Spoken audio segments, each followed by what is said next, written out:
परमेश्वर के वचन को पढ़ने का तरीका सबसे पहले ये जानना है कि जिस वचन को आप पढ़ रहे हो वो परमेश्वर है.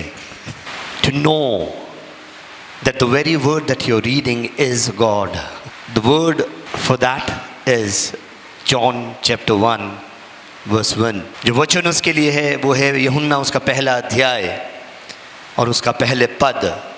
आदि में वचन था, वचन परमेश्वर के साथ था और वचन ही परमेश्वर था. Hallelujah, hallelujah. दूसरी बात को समझना, उसमें जीवन था और वह जीवन मनुष्य की ज्योति थी. ज्योति अंधकार में चमकती है और अंधकार उसे ग्रहण नहीं करता.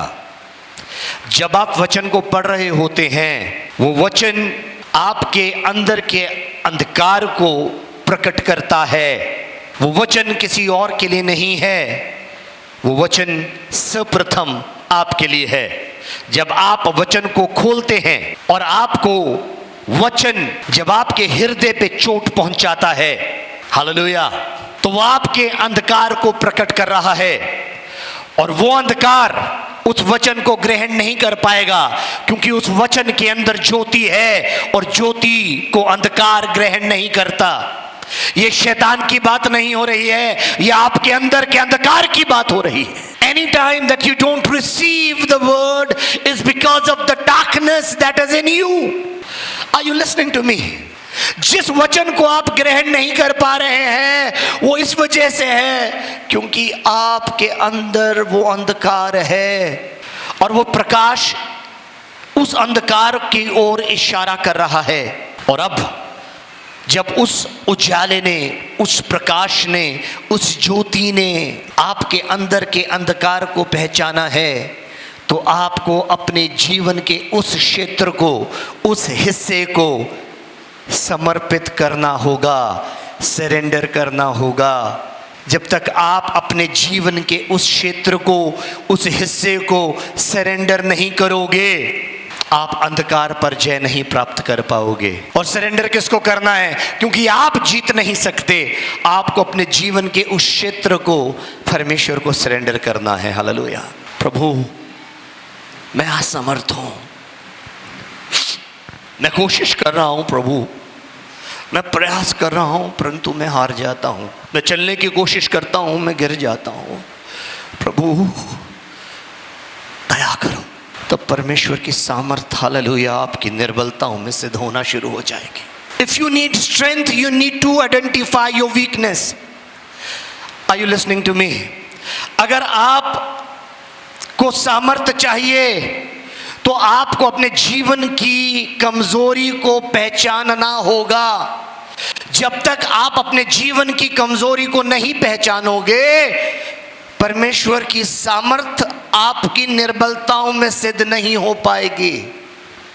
अगर सुन रहे हैं तो बोले हालेलुया, और अगर समझ रहे हैं तो जोर से बोलिए हालेलुया.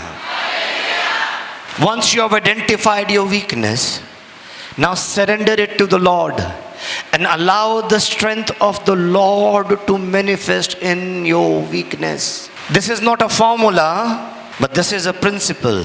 ये कोई फॉर्मूला नहीं है पर सिद्धांत है.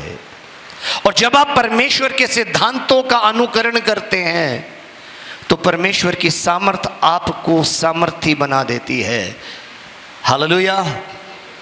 अलाओ, जब आप वचन पढ़ते हो, it is not for someone else, it is for you. ये वचन मेरे लिए है. बोलिए ये वचन मेरे लिए है, ये वचन मेरे लिए है. This word is for me to change me, to transform me, कि वो मुझे बदले और मेरे में परिवर्तन लेकर आए. वचन को जोर से पढ़ना है. हालेलुया. वचन को जोर से पढ़ना है ताकि आप सुन सको. हालेलुया. कई बार आपका ध्यान यहाँ पर होता है परंतु आपके कान कहीं और होते हैं. आप बाइबल पढ़ तो रहे होते हो पर आपसे बात कोई और कर रहा होता है. किसके साथ ऐसा होता है? कितने लोग हैं? आमीन। तो करना क्या है? इसको ज़ोर से पढ़ना है, क्योंकि विश्वास सुनने से और सुनना मसीह के वचन से होता है। इसको ज़ोर से पढ़िए। और अंतिम बात कहूँगा, बहुत सारी हैं, पर मुझे अपने विषय पर वापस लौटना है। तब तक पढ़िए जब तक ये आपसे बातचीत करना शुरू ना कर दे। Read till this word start speaking back to you. जब तक ये वचन आपसे बात करना शुरू ना कर दे, तब तक पढ़ो, पढ़ते रहो, पढ़ते रहो, पढ़ते रहो, और फिर परमेश्वर का वचन आपसे बात करना शुरू करेगा। अर्थात जो लोगोस है वो रहमा बन जाएगा। जो लिखित वचन है वो प्रकट वचन बन जाएगा। Hallelujah. It will start speaking to you. वो आपसे बात करने लगेगा, वो वचन आपको समझ आने लग जाएगा, और जो वचन आप समझ जाओगे उसे आप ग्रहण करोगे, और जो ग्रहण करोगे उसका अनुकरण कर पाओगे, उस पर चल पाओगे, उसको अप्लाई कर पाओगे। Hallelujah, hallelujah. आए जल्दी से आज का वचन हम लोग देखेंगे। आज हम बीएटिट्यूड्स को देख रहे हैं, और किस किस को याद है कि आज हम क्या देखने जा रहे हैं बीएटिट्यूड्स में? मत्ती उसका 5वां अध्याय और उसके हम 6ठे वचन को देख रहे हैं। मत्ती उसका 5वां अध्याय और हम उसके 6ठे वचन को देख रहे हैं। Blessed are they which do hunger and thirst after righteousness, for they shall be filled. धन्य है वे जो धर्म के भूखे और प्यासे हैं, क्योंकि वे तृप्त किए जाएंगे। यहाँ पे धर्म लिख दिया, जबकि होना चाहिए था धार्मिकता। It is not religion he is talking about, he is talking about righteousness. वो धर्म की बात नहीं कर रहा, वो धार्मिकता की बात कर रहा है। धर्म और धार्मिकता में अंतर है। बोलिए, धर्म और धार्मिकता में अंतर है। धर्म आपको मनुष्य ने दिया है, धार्मिकता आपको परमेश्वर देता है। मैं फिर कह रहा हूँ, अगर मैंने सोचा था कोई हालेलुया बोलेगा या कोई आमीन बोलेगा, शायद अभी आप पिछली बातों पर रुके हुए हैं, वहाँ से यहाँ आ जाइए। ओके, धर्म मनुष्य देता है, मनुष्य ने आपको दिया है, धार्मिकता परमेश्वर देता है। फिर कोशिश करेंगे, मुझे अच्छा नहीं लगा अभी भी। धर्म आपको मनुष्य देता है, धार्मिकता आपको परमेश्वर देती है। ओके, इसलिए प्रभु कह रहे हैं कि blessed are they which do hunger and thirst after righteousness. जब आपको बहुत भूख लगती है या आपको बहुत प्यास लगती है, तो आपको कैसा महसूस होता है? यहाँ पे कोई भी ऐसा नहीं होगा जो शायद कभी भूखा ना रहा हो या जिसको भूख नहीं लगी हो, और कोई भी ऐसा नहीं होगा जिसको प्यास का अनुभव ना रहा हो, जो प्यास को नहीं जानता। और जब वो धार्मिकता की बात कर रहा है, कौन कर रहा है ये? Who's talking about this? कौन बोल रहा है ये? यीशु मसीह। यीशु मसीह क्या बता रहे हैं?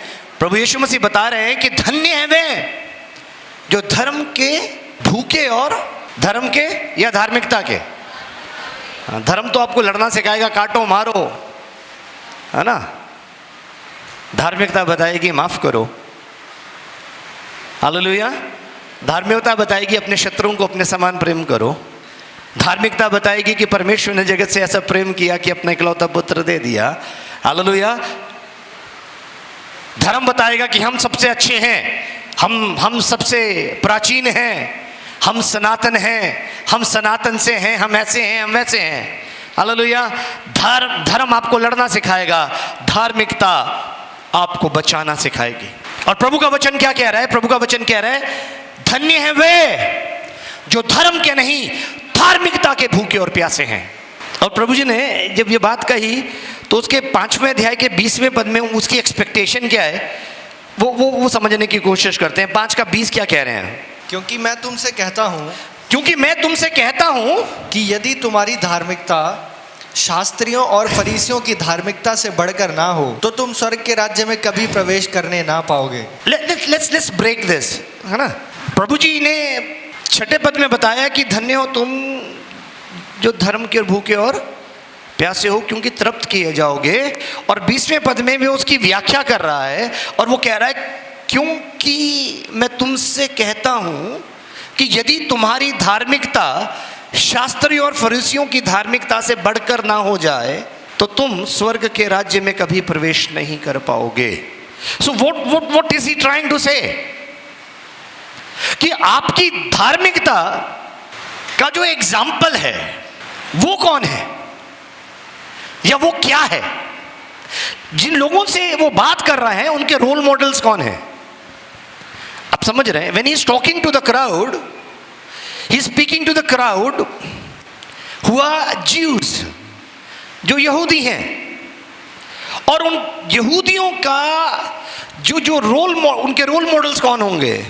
मैं सोचता हूं निकोदेमस, मैं सोचता हूं कैफा महायाजक, मैं सोचता हूं जब प्रभु यीशु मसीह ने कहा ना तो लोग सोच रहे होंगे हाँ मुझे कैफा जैसा बनना है, मुझे शायद निकोदेमस जैसा बनना है, मुझे या किसी और फरीसी जैसा बनना होगा, या मुझे और किसी शास्त्री जैसा बनना होगा। तो उनके दिमाग में एक पिक्चर आ रही है कि हाँ शायद मुझे ऐसा ये ऐसा बन जाना है मुझे। और 20वें पद तक पहुंचते हुए प्रभु जी उनको क्या बता रहे हैं? छठे पद से 20वें पद में कितनी आयतों का अंतर है? 14-15 मान लेते हैं, चलो बैलेंस कर लेते हैं। ओके, 14 और 15 वर्सेस का जो अंतर है उसमें प्रभु बता रहे हैं जो तुम सोच रहे हो वो गलत है। हालेलुया। और वो कह रहे हैं क्योंकि मैं तुमसे कहता हूं, मैं तुमसे कह रहा हूं, जीसस से I am telling you that unless your righteousness exceeds the righteousness of the scribes and the Pharisees, scribes and the Pharisees, जो उनके रोल मॉडल थे, जो उनके धार्मिक अगुवे थे, जो उनके ऐसे लोग थे जिनके ऊपर वो अपनी आशा लगाए हुए थे। फॉर एग्जाम्पल मैं, सुमित, सुमेश, आप समझने की कोशिश करना, we are not your role models, Christ is your role model. Hallelujah, hallelujah. Don't put your hope and trust on man. अपनी उम्मीद और अपना भरोसा मनुष्य पर नहीं रखना। We try and many times we fail. हम आपको कहते हैं सबसे प्रेम करो, हो सकता है आज मैं अपनी बीवी पे चिल्ला के आया हूं, समझ रहे हो आप? आपको तो इतना ही दिख रहा है जितना मैं यहां पर हूं। I try not to. मैं आपको कहता हूं सच बोलो, हो सकता है कल मैंने किसी को झूठ बोला हो। Are you listening to me? Your role models should be, or your role model should be Jesus Christ. He is flawless, he is as white as the snow, हिम की तरह श्वेत, निष्पाप, निष्कलंक। हालेलुया, हालेलुया। वो कह रहा है कि जब तक तुम्हारी धार्मिकता फकीह और फरीसियों से, शास्त्रियों और फरीसियों से की धार्मिकता से बढ़ ना जाए, तुम स्वर्ग के राज्य में प्रवेश नहीं कर पाओगे। इनकी धार्मिकता का सोर्स क्या था?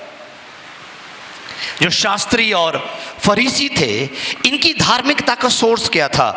इनकी धार्मिकता का सोर्स देखते हैं रोमियोस का 10वां अध्याय, रोमियोस का 10वां अध्याय, और हम उसके पहले पद से लेकर उसके चौथे पद तक पढ़ रहे हैं। हे भाइयों, मेरे मन की अभिलाषा, हे भाइयों मेरे मन की अभिलाषा, और उनके लिए परमेश्वर से मेरी प्रार्थना है, उनके लिए मेरे परमेश्वर से मेरी प्रार्थना है कि वे उद्धार पाएं। किसकी बात कर रहे हैं? यहूदियों की बात कर रहे हैं। आमीन। किसकी बात कर रहे हैं? यहूदियों। किसकी बात कर रहे हैं? शास्त्रियों और फरीसियों की बात कर रहे हैं। आमीन। क्या कह रहे हैं? हे मेरे मन की अभिलाषा है कि उनके लिए, कि परमेश्वर उनको उद्धार दे। आगे चलो, आगे चलो। क्योंकि मैं उनकी गवाही देता हूँ कि उनको परमेश्वर के लिए धुन रहती है, तो बुद्धिमानी के साथ नहीं, क्योंकि वे परमेश्वर की धार्मिकता से अनजान होकर, द वेरी पीपल जिनके बारे में कहा जा रहा है कि जब तक तुम्हारी धार्मिकता, मतलब वो धर्मी है। अब समझने की कोशिश करना, वो क्या कह रहे हैं कि वो धर्मी है, दे राइचियस, क्योंकि वे परमेश्वर की धार्मिकता से अनजान होकर अपनी धार्मिकता स्थापना करने का यत्न करते हैं। वो क्या कह रहे हैं? क्योंकि वो परमेश्वर की धार्मिकता से अनजान होकर अपनी धार्मिकता स्थापना करना चाह रहे हैं। They are unknown to the righteousness of God and they are trying to proclaim their own righteousness. In other words, they are pretending to be self-righteous. वो अपनी नजरों में, अपनी दृष्टि में स्वयं को धार्मिक स्थापित कर चुके। मुझसे बड़ा धर्मी कोई नहीं है जी, मुझसे अच्छा इंसान कोई नहीं है, मैं बहुत अच्छा हूं। ये बातें सुनी है आपने कभी कही होंगी अपने आप से, मैं इतना अच्छा हूं तो मेरे साथ ये बुरा क्यों हो रहा है, समझ रहे हो?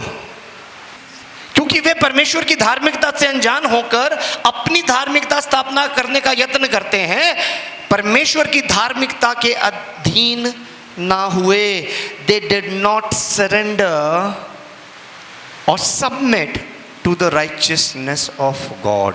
उन्होंने अपने आप को परमेश्वर की धार्मिकता की अधीनता में लेकर नहीं आए। उनकी धार्मिकता कर्मों पर आधारित है। Their righteousness is based on their works. Hallelujah. अगर मैं ये कर रहा हूँ तो मैं धर्मी हूँ, अगर मैं वो कर रहा हूँ तो मैं धर्मी हूँ। याद है प्रभु यीशु मसीह मंदिर में थे, मैंने कई बार ये उदाहरण दिया है। दो व्यक्ति मंदिर के अंदर गए, एक फरीसी था और एक चुंगी लेने वाला था, टैक्स कलेक्टर था, है ना।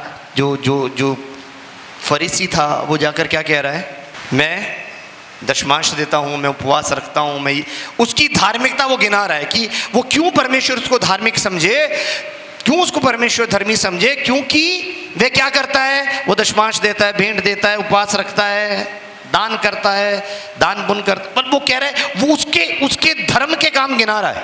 और प्रभु कहता है तुम्हारे धर्म के काम मेरी दृष्टि में कैसे हैं? मैले चीथड़ों के समान है। और एक वो पापी इंसान है, वो छाती पीट कर कह रहा है परमेश्वर मुझ पर, वो अपनी आंखें भी नहीं उठा रहा और कह रहा है कि मुझ पर दया कर। प्रभु कह रहे किसकी प्रार्थना सुनेगी? उस धर्मी की या उस अधर्मी की? अधर्मी धर्मी हो गया और धर्मी अधर्मी हो गया। तो जिसका मतलब है कि हम अपनी दृष्टि में अपने आप को, अपनी ईगो को सेटिस्फाई करने के लिए भले काम करते हैं। तो क्या दशमांश देना गलत है? उपवास करना गलत है? क्या भेंट देनी गलत है? क्या गरीबों की सहायता करनी गलत है? नहीं साहब, ये कुछ गलत नहीं है। पर अगर आप इसकी वजह से सोचते हो कि आप धर्मी हो, वो गलत है। ये करना है, this is a must for everyone, ये तो सबको करना है। मगर आप ये सोचो कि आप ये कर धर्मी ठहरोगे, तो फिर हम गलत सोच रहे हैं। ये बातें हमें धर्मी नहीं बनाती। आगे चलेंगे, आगे क्या लिखा है? चौथा पद क्या कहता है? क्योंकि हर एक विश्वास करने वाले के लिए धार्मिकता के निमित्त मसीह व्यवस्था का अंत है। हेलो, वो क्या कह रहे हैं? क्योंकि हर एक विश्वास करने वाले के लिए धार्मिकता के निमित्त मसीह व्यवस्था का अंत है। For Christ is the end of law for the righteous everyone that believeth. अगर आप विश्वास करते हैं, if you believe in Jesus Christ, then he is end of law. वो व्यवस्था का अंत है। आपकी धार्मिकता व्यवस्था से नहीं आती, अर्थात पुराने नियम से नहीं आती। हालेलुया। अब आपकी धार्मिकता कर्मों पर आधारित नहीं है, जिसका अर्थ पता क्या है? आपके अच्छे और बुरे कर्म दोनों। आपके अच्छे कर्म आपको धर्मी नहीं बनाते और आपके बुरे कर्म आपको अधर्मी नहीं बनाते। तो क्या मैं बुरा करता रहूं? अगर मेरे अच्छे कर्म मुझे धर्मी नहीं बना रहे, हम ऐसा विश्वास नहीं करते जैसे मुसलमान करते हैं। तो आपके दोनों कंधों पर एक एक फरिश्ता बैठा हुआ है, एक आपके अच्छे काम लिख रहा है, एक आपके बुरे काम लिख रहा है। और जब आप मरोगे, अगर आपके बुरे काम ज्यादा हुए तो आप नरक जाओगे और अच्छे काम ज्यादा हुए तो स्वर्ग जाओगे। ऐसा नहीं है। ऐसा, अपने साथ वाले को बोलो, ऐसा नहीं है। समझ रहे हैं? चलो, क्या समझे बताओ बेटा। चंगा नहीं कर सकते, किसी का बुरा भी ना करो, जेरा किसी का बुरा ना करो। जे चंगा नहीं कर सकते तो किसी का बुरा भी ना करो, ते जेड़ा रब ने रास्ता दिखाया उस रास्ते पे चली जाओ। आमीन। जेड़ा कह रहे कि जे किसी का भला नहीं कर सकते तो बुरा भी ना करो। ओके, चलो, ये एक नया प्रचार है जो मैंने अभी किया नहीं, पर ये अगले संडे के लिए मैं करूंगा। वेरी नाइस, ताली बजा सकते हैं भाई के लिए। क्योंकि हर विश्वास करने वाले के लिए धार्मिकता के निमित्त मसीह व्यवस्था का अंत है। ही इज एंड ऑफ लॉ। और लॉ क्या करता है? कोई मुझे व्हाट डज लॉ डू? कोई मुझे बताए जो व्यवस्था है वो क्या करती है? व्यवस्था क्या करती है? एलेक, दोष लगाती है। व्यवस्था क्या करती है? सिर्फ दोष नहीं लगाती, आपको पापी ठहराती है। व्यवस्था क्या करती है? आपको पापी ठहराती है। व्यवस्था के अनुसार आप पापी हो, और पाप की मजदूरी क्या है? मृत्यु। क्योंकि व्यवस्था में 10 आज्ञाएं दी गई हैं, और व्यवस्था विवरण उन 10 आज्ञाओं की एक्सप्लेनेशन है। अगर आप 10 आज्ञाएं समझते हो ना कि 10 आज्ञाएं, तो उसको उसकी व्याख्या की गई है व्यवस्था विवरण। उसको अगर आप पढ़ोगे तो आप कहोगे यार मैं तो मर जाऊं तो अच्छा है, मतलब ये मुझसे नहीं हो, ये हमसे नहीं हो पाएगा। वो सुना, तुमसे ना हो पाएगा। 10 आज्ञा पढ़ने के बाद क्या बोलते हैं? प्रभु क्या कहते हैं ऊपर खड़े होके? ना ना ना ना ना, तुमसे ना हो पाएगा, मुझे ही आना पड़ेगा। आप समझ रहे हैं? क्योंकि हम व्यवस्था को पालन नहीं कर सकते थे, क्योंकि व्यवस्था की पालना मनुष्य नहीं कर सकता। इसलिए परमेश्वर ने बोला I will do it for you. Hallelujah. मैं तुम्हारे लिए कर कर दिखाऊंगा। जो काम आप और मैं नहीं कर सकते थे, वो काम उसने चुन लिया कि वो करे। 5वां पद, क्योंकि मूसा ने यह लिखा है कि जो मनुष्य उस धार्मिकता पर जो व्यवस्था से है चलता है, वह इसी कारण जीवित रहेगा। परंतु जो धार्मिकता विश्वास से है, वह यूं कहती है कि तू अपने मन में यह ना कहना कि स्वर्ग पर कौन चढ़ेगा, अर्थात मसीह को उतार लाने के लिए, या गहराव में कौन उतरेगा, अर्थात मसीह को मरे हुओं में से जिलाकर ऊपर लाने के लिए। परंतु वह क्या कहती है? यह है कि वचन तेरे निकट है, तेरे मुंह में, और वचन तेरे निकट है, तेरे मुंह में है, और तेरे मन में है, और तेरे मन में है। यह वही विश्वास का वचन है जो हम प्रचार करते हैं। हालेलुया।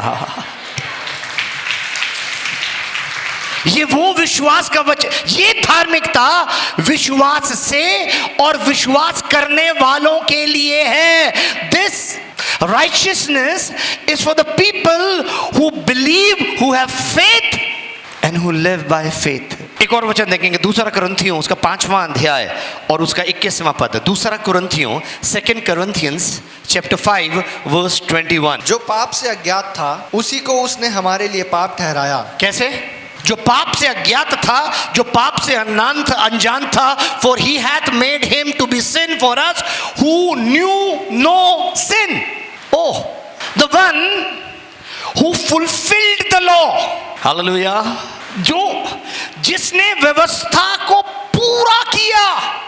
मैं व्यवस्था को लोप करने नहीं आया हूं, मैं उसे पूरा करने के लिए आया हूं। याद है प्रभु यीशु मसीह ने कहा था, I did not come to destroy the law but to complete it, to fulfill it। One who completed or fulfilled the law, the Lord says, for he hath made him sin for us। उसने उसको हमारे लिए पाप ठहरा दिया, जो पाप से अनजान था, कि हम उसमें होकर परमेश्वर की धार्मिकता बन जाएं। कि हम उसमें होकर परमेश्वर की धार्मिकता बने। उसमें होकर जो पाप से अनजान था, दोबारा इसको समझने की कोशिश करना, जो पाप से अनजान था अर्थात प्रभु यीशु मसीह, उसी को उसने हमारे लिए पाप ठहरा दिया। किसने? परमेश्वर ने। किसको? अपने आप को। हालेलुया। आदि में वचन था, वचन परमेश्वर के साथ था, वचन ही परमेश्वर था। हालेलुया। परमेश्वर ने मनुष्य का पाप अपने ऊपर ले लिया। He was God manifested in flesh, amen, to save us from sin, the very sin that is condemning us। वो पाप जो हम पर दोष लगा रहा है, उस पाप को उठाने के लिए, ओह मेरे ना शरीर के रोंगटे खड़े हो रहे हैं, क्योंकि मुझे अपने शरीर का हर पाप याद आ रहा है। उस पाप को उठाने के लिए He's carrying your sin And my sin, I don't know about yours, but I know about mine. I definitely know about my sins. मुझे अपने पाप पता है, इसलिए मेरे शरीर के जो रोए हैं वो खड़े हो रहे हैं। उसको जो पाप से अनजान था, पाप ठहरा दिया। कि किस लिए? उसका कारण क्या था? ऐसी पाप ने ठहरा दिया कि हम उसमें होकर, are you listening to me? अगर सुन रहे हैं तो जोर से बोलेंगे हालेलुया। अगर आप इस बात को समझ गए ना, तो यहूदा के गोत्र के सिंह बन जाओगे। हालेलुया। क्या कोई टेम्पटेशंस हैं आपके जीवन में आती हैं अभी भी? ओके किस किस के जीवन में टेम्पटेशंस आती हैं? किस किस के जीवन में परीक्षाएं आती हैं? Okay hallelujah. जो पाप से अनजान था, वो जो टेम्पटेशंस आपको आती हैं, जिन परीक्षाओं से आप संघर्ष करते हो, उसने हमारे लिए उसे पाप ठहरा दिया कि हम उसमें होकर, किस में होकर? जो हमारे लिए पाप ठहरा, हम उसमें होकर परमेश्वर की धार्मिकता बन जाए। ये वो धार्मिकता है जो आप कर्मों से कभी प्राप्त नहीं कर पाओगे, क्योंकि ये परमेश्वर का गिफ्ट है। This is a gift of God. और ये विश्वास करने वालों के लिए है। अगर आप विश्वास करते हो प्रभु यीशु मसीह पर कि वो परमेश्वर का पुत्र है, हालेलुया, अगर आप इस बात पर विश्वास करते हो, विश्वास करने वालों के लिए है, जहां पर आपकी हर अधर्म को प्रभु यीशु मसीह ने अपने ऊपर उठा लिया और वो आपके और मेरे लिए पाप बन गया। और अब हालेलुया, उसने आपकी सजा और मेरी सजा अपने ऊपर लेकर क्रूस पर उसका कफारा, उसका दाम चुका दिया। अब आप और मैं, आपने और मैंने जो पाप किए थे, जो कर रहे हैं और जो करेंगे, उनसे परमेश्वर ने हमें मुक्त कर दिया। अब मजे करो ना, जिस जिसकी चुगली करनी है करो, जिस जिसकी बुराई करनी है करो, क्योंकि अब तो कुछ होगा ही नहीं हमें, है ना? अब जितना व्यभिचार करना है कर लो, जितना किसी को गाली देनी है दे लो, जितने अपशब्द कहने कह लो, निंदा बुराई चुगली सब, क्योंकि अब कोई न्याय तो है नहीं, है ना? ऐसे ही है। फिर कैसे समझाऊं मुझे? उसने आपके पास्ट के पापों को, अतीत के पापों को, वर्तमान के पापों को और भविष्य के पापों को, आपको उनसे मुक्त कर दिया। अब मुक्त हो। अब क्या करोगे? चॉइस है। क्या करोगे? What will you do? कोई बताओ मुझे। दोबारा यीशु मसीह क्रूस पर नहीं चढ़ेगा, दोबारा यीशु मसीह अपना लहू नहीं बहाएगा, वो बहा चुका। पास्ट प्रेजेंट फ्यूचर के लिए उसने बहा दिया। कोई कह रहा था कि जब हम जा रहे थे तो हम एक मैसेज सुन रहे थे, तो एक पास्टर ने ऐसे बोला कि अगर आप जो 60 स्पीड लिमिट लिखी हुई है, वहां पर आप 80 की स्पीड से जा रहे हो और आपका एक्सीडेंट हो जाता है और आपने परमेश्वर से माफ़ी नहीं मांगी कि मैं 60 की स्पीड लिमिट पर 80 पे चला रहा था, तो आप नरक जाओगे। कितने लोग इस बात से सहमत हैं कि आप स्पीड लिमिट कितनी थी? 60 की, आप 80 की स्पीड पर जा रहे हो और आपका उसकी वजह से एक्सीडेंट हो गया और आप मर गए और आपको मन फिराने का मौका नहीं मिला, आप नरक जाओगे। कितने लोग मानते हैं कि सही है? सोचो जरा। अच्छा, अब दूसरा कि आप व्यभिचार करके निकले हो और आप गाड़ी चला रहे हो, आपकी मृत्यु हो जाती है, आपने मन नहीं फिराया, आप नरक जाओगे। कितने लोग सहमत हैं इस बात से? यहां भी सहमत नहीं हो, वहां भी सहमत नहीं हो, कहीं तो सहमत हो। कोई बताए मुझे, what do you think? Don't know? Okay, so did Christ die in vain? तो क्या प्रभु यीशु मसीह व्यर्थ में मर गया? तो जो पाप करता है वो स्वर्ग जाएगा कि नरक जाएगा? Will a sinner go to heaven or hell? Hell. Sinner will go to hell. Okay, now A believer who sins will go to heaven or hell? Heaven. Okay. Let's have a debate now. This is getting interesting. ये सवाल आपको तंग करता है कि नहीं करता कि विश्वासियों को क्या करना चाहिए? What is sin? पाप क्या है? Lawlessness. What is law? Are we under law? क्या हम व्यवस्था की अधीनता में हैं? भाई ने बोला lawlessness. Are we under law? Now this is a very interesting debate और ये आपको करनी चाहिए. You should never run away from this. You need to ask this question to yourself. ये सवाल आपको अपने आप से पूछना होगा. क्या करें? एक विश्वासी क्या करे? पाप की मजदूरी तो मौत है, पर प्रभु यीशु परमेश्वर में कोई कंप्लीट करे क्या है? The wages of sin is death. But वहां पे but है, but the gift of God in Christ Jesus is eternal life. इब्रानियों उसको 9वां अध्याय उसके 11वें पद से पढ़ना शुरू करें. परंतु जब मसीह आने वाली अच्छी अच्छी वस्तुओं का महायाजक होकर आया तो उसने और भी बड़े और सिद्ध तंबू से होकर, जो हाथ का बनाया हुआ नहीं अर्थात इस सृष्टि का नहीं, और बकरों और बछड़ों के लहू के द्वारा नहीं, पर अपने ही लहू के द्वारा एक ही बार पवित्र स्थान में प्रवेश किया. और एक ही बार पवित्र स्थान में प्रवेश किया और अनंत छुटकारा प्राप्त किया. और अनंत छुटकारा, अनंत छुटकारा. What does it say in English? Neither by the blood of goats and calves, but by his own blood entered in once into the holy place, having obtained eternal redemption for us. Eternal redemption का मतलब क्या हुआ? Eternal. Your redemption cannot be taken away till eternity. You are justified. You are justified by the blood of Jesus Christ. Say amen. You are justified.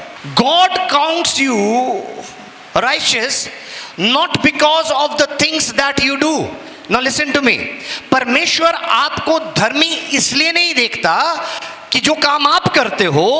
परमेश्वर आपको धर्मी देखता है प्रभु यीशु मसीह के काम की वजह से, जो उसने आपकी जगह होकर किया. नहीं समझ रहे आप? अगर मैं धर्मी बनना चाहूंगा तो मुझे क्या करना पड़ेगा? मुझे व्यवस्था के अनुसार अगर मैं धर्मी होना चाहूंगा तो मुझे व्यवस्था की पालना करनी पड़ेगी. पूरी तरीके से 10 की 10 आज्ञाओं को मानना पड़ेगा. व्यवस्था विवरण के अनुसार, 10 आज्ञाओं के अनुसार नहीं. 10 आज्ञाएं तो उनकी बुलेट पॉइंट्स हैं, हेडलाइंस हैं. व्यवस्था विवरण के अनुसार मुझे उन आज्ञाओं की पालना करनी पड़ेगी. पर उन सब को किसने पूरा किया? प्रभु यीशु मसीह ने आपके और मेरे लिए. और उसने आपके और मेरे लिए ये लिखा है यहां पर, अनंत छुटकारा प्राप्त किया. अनंत छुटकारा प्राप्त किया. अगर उसके लहू में इतनी सामर्थ नहीं है कि मुझे बचा सके तो उसका लहू व्यर्थ हो गया. हालेलुया.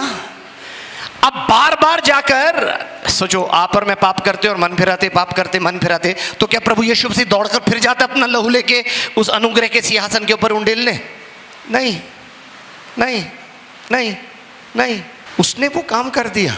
और अब जो कोई उसके नाम को पुकारेगा वे उद्धार पाएगा. ये वो धार्मिकता है जो परमेश्वर देता है. तो रोमियोस का 6वां अध्याय वापस जाएंगे. रोमियोस का 6वां अध्याय और उसके पहले पद को. Romans chapter 6 verse 1. सो हम क्या कहें? सो हम क्या कहें? क्या हम पाप करते रहें? ये सवाल पूछो अपने आप से. जोर से बोलो. एक साथ पढ़ेंगे, यहां पर देखेंगे सारे. सो हम क्या कहें? जोर से बोलो, जोर से. इधर देखो, मेरे पीछे दोहराओ और आंखें उस पर रखो. सो हम क्या कहें? क्या हम पाप करते रहें कि अनुग्रह बहुत हो? दूसरा पद, कदापि नहीं. हम जब पाप के लिए मर गए तो फिर आगे को उसमें क्यों कर जीवन बिताएं. Hallelujah. Hallelujah. Your sin cannot stop you from coming into the presence of God. Hallelujah. आपका पाप बाधा नहीं बन सकता कि आप परमेश्वर की उपस्थिति में ना आ सको. ये रुकावट नहीं बन पाएगा, ये पाप रोक नहीं पाएगा। अगर आपसे गलती हुई है, अगर आपसे गुनाह हुआ है, अब उस गुनाह की ताकत नहीं है कि आपको परमेश्वर के पास आने से रोक सके। यीशु मसीह ने आपके और मेरे लिए ये काम कर दिया। Hallelujah. The sin does not have dominion over you. पाप का आपके ऊपर अधिकार समाप्त कर दिया। हालेलुया। क्योंकि उसकी सजा को उसने अपने ऊपर ले लिया। आप नहीं समझ रहे। हालेलुया। आपके और मेरे पाप की सजा को यीशु मसीह ने अपने ऊपर ले लिया, और अब वो आपको परमेश्वर की उपस्थिति में आने से रोक नहीं सकता है। और जब आप खड़े होकर हाथ उठाकर परमेश्वर के सामने आते हो और आप अपनी आंसुओं को उसके सम्मुख गिराते हो, हालेलुया, वो आपको गले लगा लेता है, वो आपको प्यार करता है, और वो आपको कहता है इसके लिए नए वस्त्र लेकर आओ, इसके हाथ में अंगूठी पहनाओ, इसके पैर में जूते पहनाओ। मेरा बेटा जो खो गया था वो मिल गया है, जो मर गया था वो जी गया है। You know, from the very last point, there is a way that will lead you to the house of God. उस अंतिम पायदान से जहां पर आपको लग रहा है कि सब समाप्त, सब खत्म, अब कुछ नहीं हो सकता, वहां से परमेश्वर आपके लिए रास्ता निकालता है कि आप वापस पिता के घर में आ जाओ। You can come and say, I have sinned against you and I have sinned against heaven. Father, I am sorry. I am sorry. और वो आपको गले लगाएगा, आपको बहुत चूमेगा, and he'll have a feast for you. He will prepare a table for you. वो आपके शत्रुओं के मध्य में आपके लिए मेज बिछाता है, और शत्रु कोई और नहीं होंगे, शत्रु आपके घर के लोग होंगे जो कहेंगे ये कौन आ गया, ये तो सब कुछ लेकर बर्बाद कर कर चला गया था। हालेलुया। और परमेश्वर कहेगा क्या जो मेरा है वो तेरा नहीं है। हालेलुया। आ अपने पिता के आनंद में शामिल हो जा।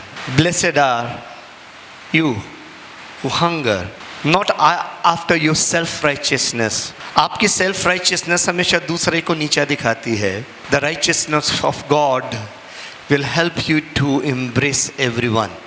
परमेश्वर की धार्मिकता आपको सामर्थ्य बनाएगी कि आप हर किसी को गले लगा सको, हर किसी को गले लगा सको, और उनको वैसे माफ़ कर सको जैसे पिता ने हमें माफ़ किया है, हमें माफ़ किया है।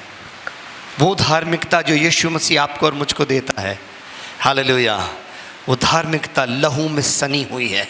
That the righteousness that Jesus offers to you and me is the righteousness that is drenched by the blood of Jesus Christ. और वो कहती है मैं तुझ पर दोष नहीं लगाता। हालेलुया।